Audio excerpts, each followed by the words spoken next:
It is Friday, the 8th of November, 2024. My name is Pigeon Rose, and this is my song of the day.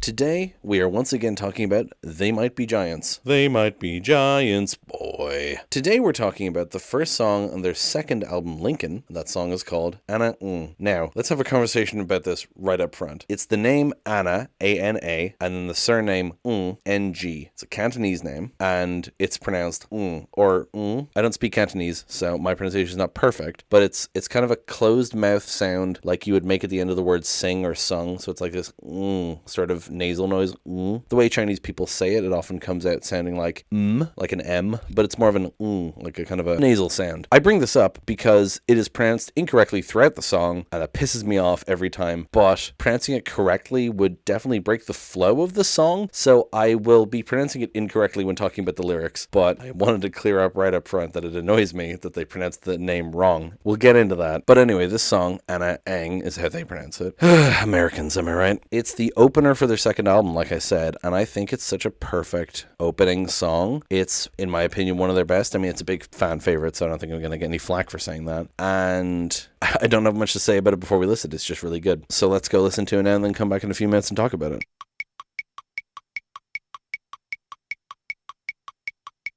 And that's Anna Ng. I'm going to just have to pronounce it the way they pronounce it for this episode to make it flow in any way naturally. Anyway, I love how the guitar is so gated that it's just notes. It sounds like you're playing a guitar sound on a keyboard. It's like din din din din din din din din din. There's no transition between the notes. There's no decay on them. It just goes ding ding ding ding, like it's just single strikes. This is something that Flansburgh did a lot early on that I very much enjoy. It shows up a lot in the first two albums. I don't know if it shows up much past that, but just the really tight gating, I think is really interesting and unique. You don't really hear that too much. You either hear things that are just like kind of glide between the notes, or there's a really long decay on them, like lots of echo and stuff. But I really like the sound of the guitar in this song because it's so punchy. Like you just start the album off with bam bam bam bam bam bam bam. Just a great opening. And then, I guess I'll just go right into the lyrics. Make a hole with the gun perpendicular to the name of this town in a desktop globe. Exit wound in a foreign nation, showing the home of the one this was written for. My apartment looks upside down from there. Water spirals the wrong way out the sink, and her voice is a backwards record. It's like a whirlpool and it never ends. So this first verse was inspired by a Pogo comic. Now, I don't know much about Pogo. I've seen little bits of it here and there, but it's not something that I would be overly familiar with. But there's a Pogo comic where two of the characters are talking about the idea of,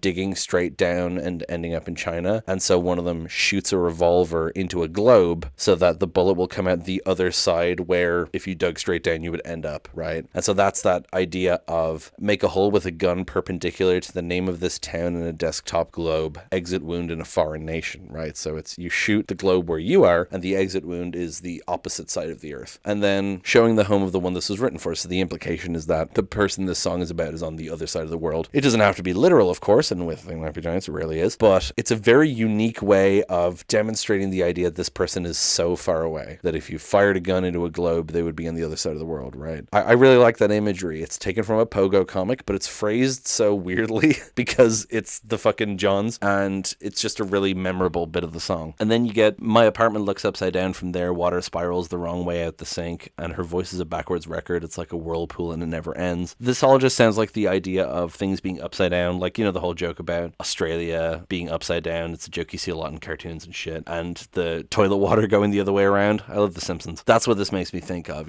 water spirals the wrong way out the sink and her voice is a backwards record. Like, it's just referring to all these ideas of this person being so far away that things are different there, right? And then the chorus is, Anna Ng and I are getting old and we still haven't walked in the glow of each other's majestic presence. Listen, Anna, hear my words. They're the ones you would think I would say if there was a me for you. So, pretty simple, I think. Although, again, phrased uniquely because it's They Might Be Giants. He's saying that we're getting old, but we're not with each other. It's about missing someone that you're not. It kind of implies. It's about missing someone who isn't there, obviously. But also, it kind of implies that they haven't met, right? Anna Ng and I are getting old, and we still haven't walked in the glow of each other's majestic presence. They haven't actually met. They haven't walked in the glow of each other's majestic presence. What a great lyric. they haven't enjoyed each other's company, right? And yet they're getting old. I mean, they're wasting time is the idea. They should be together. And then, listen, Anna, hear my words. They're the ones you would think I would say if there was a me for you. So he's kind of saying, imagine the perfect person for you and imagine that it's me that's saying them because I am imagining that I'm the person for you, if that makes sense. I think that's kind of how I read that lyric, you know. Also in the background you have the backing vocals going and then listen and, which I enjoy. I enjoy those backing nasally vocals. Oh, and by the way, the reason they chose the name, despite not knowing how to pronounce it, is that John Linnell apparently just like flipped open a phone book, and I'll just read the quote. There's a quote from an interview in Pitchfork. I think I was collecting possible song ideas, and for some reason I ended up looking in the phone book, and there were about 4 pages of this name that contains no vowels. I was fascinated because it's a name I didn't know about before, and it was filling up a large chunk of the Manhattan white pages. I called up some of the numbers kind of experimentally to find out how it was pronounced, and I got the phone machine of a Dr. and I was kind of relieved. The message said, Dr. is not in, and I had my material. I don't know how he heard the message and still got the pronunciation wrong, but I don't know. There are other pronunciations of this. When I looked up the pronunciation before I recorded this episode to make sure I was right, I found a bunch of non-Chinese people saying, in English, the name is pronounced Eng. And I'm like, it's not an English name. Why would it be pronounced that way? You're not pronouncing the name in English. But I eventually found people who actually speak Cantonese saying how to pronounce it, which sounds more like but anyway. So it is interesting that this Dr. apparently pronounced it wrong, or just John heard it wrong. I mean, it was the fucking 80s, who knows?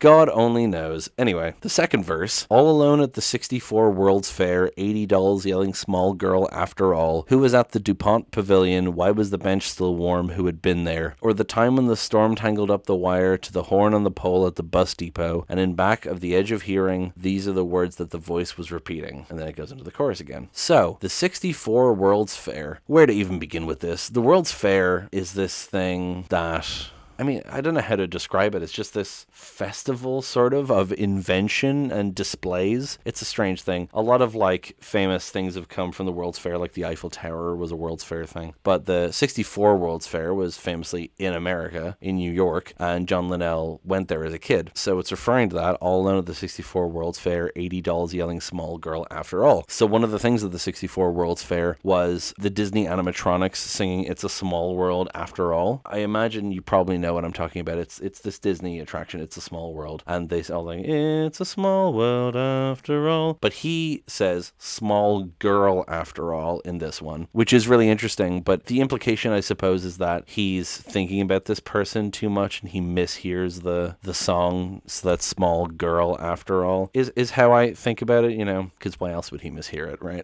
If it's written on the thing. And then we get, who was at the DuPont Pavilion? So the DuPont Pavilion was another thing at the 64 World's Fair. Why was the bench still warm? Who had been there? So again, pondering about this like missed connection, this person who may or may not have been at the 64 World's Fair. And then the next bit, or the time when the storm tangled up the wire to the horn on the pole at the bus depot, and I'm back at the edge of hearing, these are the words that the voice is repeating. It feels like he's kind of looking for signs of this person everywhere, despite them never meeting. He's just like assuming he's just about missing her, you know. Then we get the chorus again, as I said, and then the bridge, which is so interesting to me. The first line of the bridge is, when I was driving once, I saw this painted on a bridge. I don't want the world, I just want your half. It's such an interesting line to me. It's one of the most interesting They Might Be Giants lines ever to me. And God knows if they actually saw this painted on a bridge. It's also really funny that the bridge is about a physical bridge. It's a good joke. It's a very They Might Be Giants lyric to do. But the phrase, I don't want the world, I just want your half, is such an interesting, heartbreaking phrase. People have interpreted it to make this song about divorce, but the song can't really be about divorce if the people haven't even met yet, right? But the idea of I don't want the world, I just want your half kind of makes it sound like, you know, I don't want the world, I just want to live in the world that you do. I want to experience life with you. I want your half of the world. I want your half of experience. I want you to be my other half, is how I kind of interpret this. Now, the voice speaking this line is Lisa Clapp, and it like is spoken through a phone receiver, because I think they actually did record it over the phone. Hold on, do I still have the wiki open? Yes. In the Dial-A-Song demo, this line was said by Linnell, but in the final album recording, this line is said by Lisa Clapp, a friend of the Johns. The line was delivered from her phone at work and recorded through engineer Al Houghton.